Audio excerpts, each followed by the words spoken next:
नमस्कार, मैं शंभू कुमार सिंह और आप देख रहे हैं नेशनल दस्तक। आज 130वीं जयंती बाबा साहब की पूरी दुनिया में मनाई जा रही है, लेकिन भारत में कुछ अलग चीज़ें हैं। प्रधानमंत्री, राष्ट्रपति ने जरूर बाबा साहब की जयंती की बधाई दी है, लेकिन कोरोना के बहाने कुंभ हो रहा है, राजनीतिक रैलियां हो रही है, लेकिन बाबा साहब के जो मानने वाले हैं, वैसे तो कायदे से पूरे देश को उनका शुक्रगुजार होना चाहिए। एक ऐसा आदमी, एक ऐसा शख्स जिसने आपको संविधान दिया, वो संविधान जो भारत को एक मजबूत भारत बनाता है, वो संविधान जो आदमी को जाति और धर्म से उठकर भारतीय बनाता है। इससे पहले भारत कभी भारत नहीं था।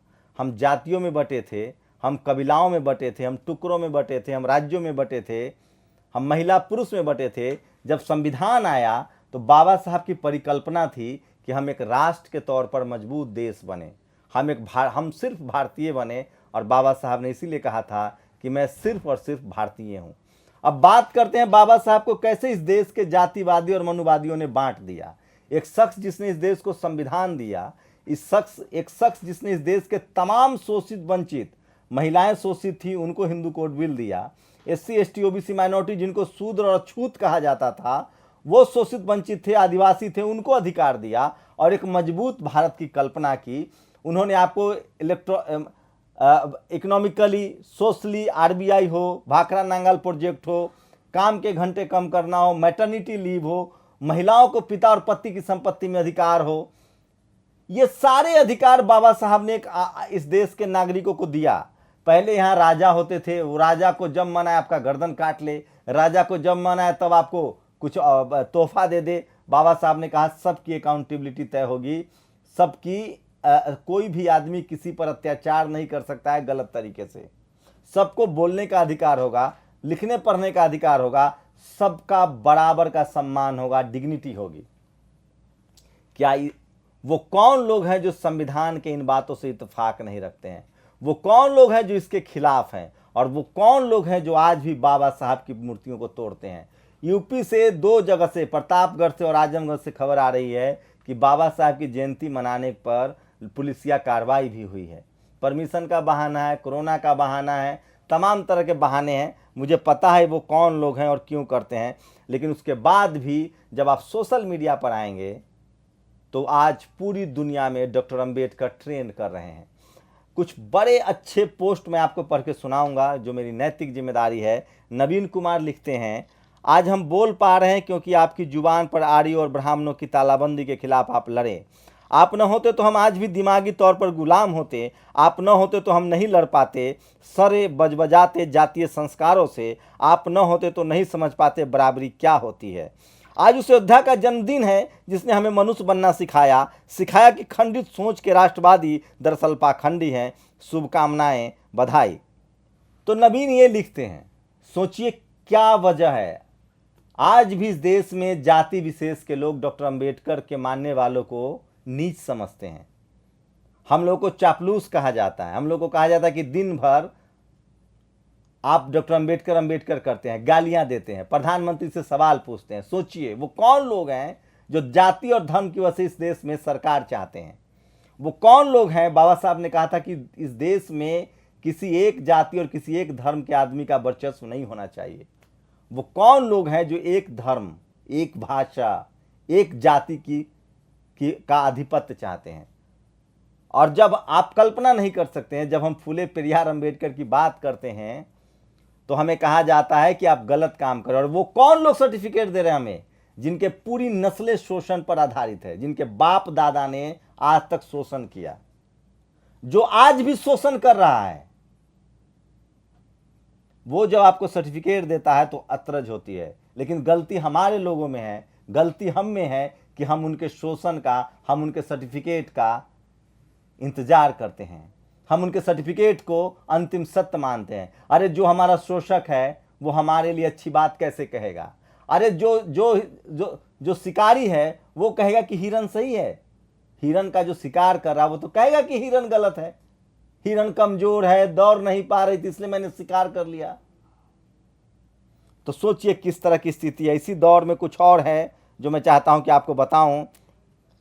आवश्यकता ही आविष्कार की जननी है। जब भारत में कपड़ा धोने के लिए धोबी है तो वॉशिंग मशीन का आविष्कार करने की यहाँ जरूरत नहीं पड़ी। जब सीवर में जान देने के लिए मेहतर है, जेटिंग मशीन का आविष्कार करने की यहाँ जरूरत नहीं पड़ी। दुनिया की सबसे वाहियात जाति व्यवस्था से ये सब काम लिया जाता रहा। बाबा साहब ने जाति का विनाश लिख जाति का नाश कर जाति व्यवस्था में आग लगा दी। जाति के उन्मूलन से वैज्ञानिक बोध पैदा हुआ, मशीनी युग आया, घर घर में वॉशिंग मशीन, गटर गटर में जेटिंग मशीन। बधाई बाबा साहब।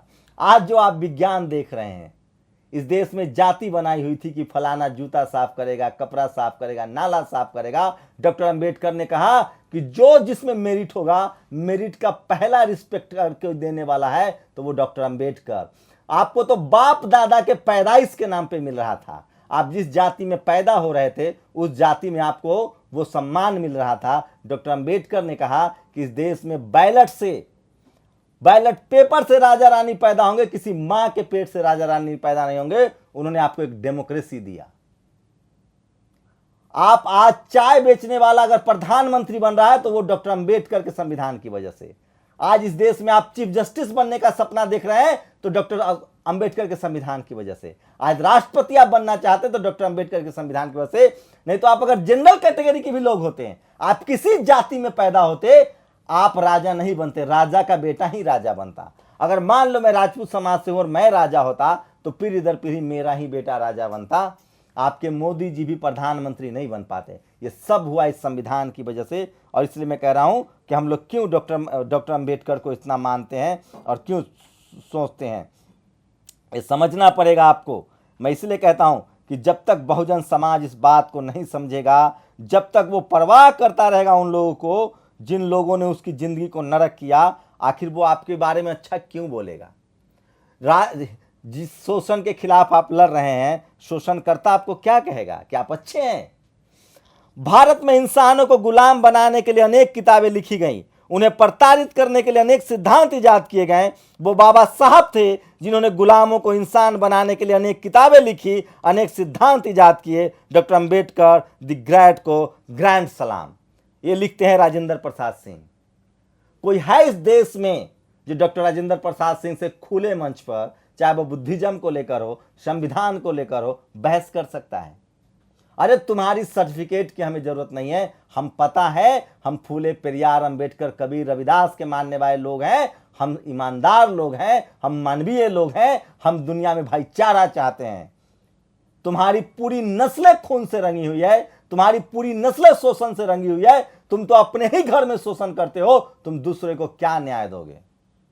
बाबा साहब अंबेडकर ने इस देश में शूद्र और छूतों के शोषण के खिलाफ लड़ाई ली और तुम्हारे घर में भी घुसकर तुम्हारी बहन बेटियों को भी आजाद कराया, जो मनुवादी और जातिवादी लोग हैं। अगर बाबा साहब का संविधान नहीं होता तो हमारी आपकी बेटी डॉक्टर, इंजीनियर, पायलट नहीं बन पाती। बताओ वो कौन सी व्यवस्था थी जिसमें महिलाओं को बराबर का हक था।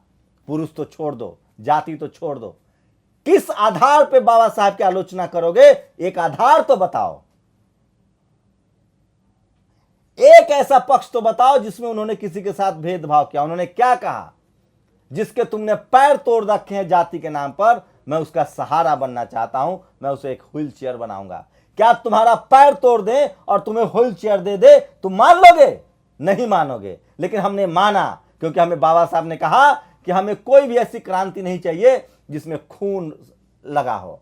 हमें कलम की क्रांति चाहिए, रक्तहीन क्रांति चाहिए। और आज भी SC ST OBC माइनॉरिटी के लोग पीढ़ी दर पीढ़ी बाबा साहब के विचारों की वजह से, बुद्ध के विचारों की वजह से हम डेमोक्रेसी में मानते हैं। तो हमारी आबादी 90% है।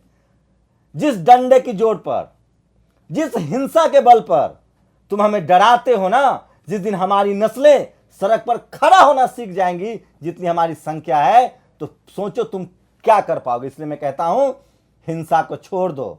बाबा साहब ने हमें संविधान दिया है, कानून दिया, उस बराबरी को मानो और उस पर इस देश को चलाओ। तो ये वो तमाम बातें हैं जो मैं आपसे बात करना चाह रहा हूं। और ये तमाम चीजें हैं। आज डॉक्टर अंबेडकर की जयंती है और मैं चाहता हूं कि आज डॉक्टर अंबेडकर की जयंती पर आप लोग अपनी तस्वीरें भेजें। और मैं फिर कह रहा हूं, बाबा साहब के विचारों को आगे बढ़ाएं। उनको पूजने की जरूरत नहीं है, उनको माला पहनाने की जरूरत नहीं है। बाबा साहब ने संस्थाएं बनाई थी, स्कूल कॉलेज यूनिवर्सिटी बनाई थी। हमें वो करने की जरूरत है। हमें बाबा साहब को पूजने की जरूरत नहीं है, हमें उनके विचारों पर चलने की जरूरत है। और जब हम बाबा साहब के विचारों पर चलेंगे तब जाकर इस देश में बराबरी होगी, तब जाकर इस देश में समानता होगी, और तब हम सम्मान की जिंदगी जी पाएंगे। आपको समझना पड़ेगा, हमें अपने काम को नैतिकता से और ईमानदारी से करना पड़ेगा। बाबा साहब नहीं होते, सोचिए फूले नहीं होते तो बाबा साहब नहीं होते, बाबा साहब नहीं होते तो आज ये पूरा संविधान और ये मॉडर्न राष्ट्र नहीं होता। इसलिए मैं कह रहा हूं कि बाबा साहब को समझो। आधुनिक मानवतावादी भारत एवं आरबीआई के जनक, ये लाइन पढ़िए, प्रशांत कनौजिया ने लिखा है, आपको पढ़ना चाहिए। आधुनिकता मानवतावादी भारत एवं आरबीआई के जनक, महान अर्थशास्त्री, महान महिला चिंतक एवं महान कामगार मजदूर चिंतक बोधिसत्व बाबा साहब डॉक्टर भीमराव अम्बेडकर की 130वीं जयंती पर नमन। क्या नहीं थे वो, क्या था इस देश में? हम टुकड़ों में बटे थे, हम जातियों में बटे थे, विज्ञान नहीं था। डॉक्टर संविधान तब भी होता, डॉक्टर अंबेडकर नहीं होते तो हम एक राष्ट्र के तौर पे कभी एकजुट नहीं हो पाते, जुट नहीं पाते। प्रधानमंत्री क्या कहते हैं? भारत रत्न डॉक्टर अंबेडकर को उनकी जयंती पर सशत नमन, समाज के वंचित वर्गों को मुख्यधारा में लाने के लिए। राष्ट्रपति क्या कहते हैं? हमारे राष्ट्रपति महामहिम भारतीय संविधान के प्रमुख शिल्पी बाबा साहब डॉक्टर भीमराव अम्बेडकर की जयंती पर उन्हें श्रद्धांजलि। डॉक्टर अंबेडकर ने समतामूलक न्यायपूर्ण समाज बनाने के लिए आजीवन संघर्ष किया। आज हम उनके जीवन तथा विचारों से शिक्षा ग्रहण करके उनके आदर्शों को अपने आचरण में ढालने। कल्पना कीजिए, अगर आप मानते हो प्रधानमंत्री और राष्ट्रपति को ही, इस सिस्टम को ही, तो कैसे डॉक्टर अंबेडकर को खारिज करोगे? बताओ कोई तर्क है तुम्हारे पास? तो इस देश में जज कैसे बन रहे हो तुम? राष्ट्रपति कैसे बन रहे हो? प्रधानमंत्री कैसे बन रहे हो?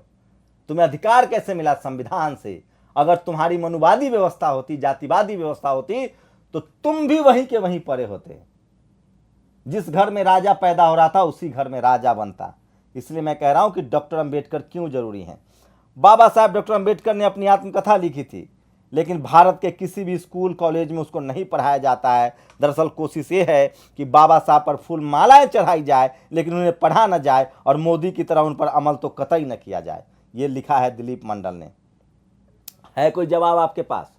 आप जाति पर बात नहीं करते, उसे कायम रखना चाहते हैं। मैं आपको जाति पर बात करने के लिए मजबूर कर दूंगा। बीमारी पर बात करनी पड़ेगी, नहीं तो वो बीमारी समाज के और लोगों को फैलता है। बाबा साहब ने लिखा था एनालिसिस ऑफ कास्ट में।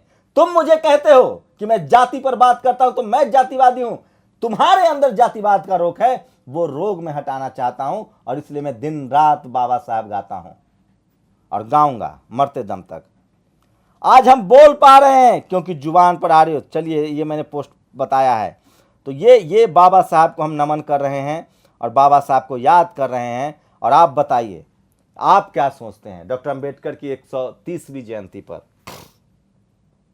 आज मेरे माँ बाप ने हमें सिर्फ पैदा किया है, हमें जो रहने का, बोलने का, शरीर पर कपड़ा है, और सबसे बड़ा जो मान सम्मान है वो डॉक्टर अंबेडकर के संघर्षों से मिला है, फूले पेरियार के संघर्षों से मिला है। नहीं तो बाप दादा तो हमारे तब भी पैदा तो होते थे, तब वो शूद्र और अछूत थे, वो पढ़ नहीं सकते थे, वो बोल नहीं सकते थे, वो सम्मान से जिंदगी नहीं जी सकते थे। हमारी बहन बेटियों को रौंद दिया जाता था। जब संविधान है आज, तब भी हमारी ये स्थिति है। सोचो अगर ये संविधान नहीं होता तो क्या होता।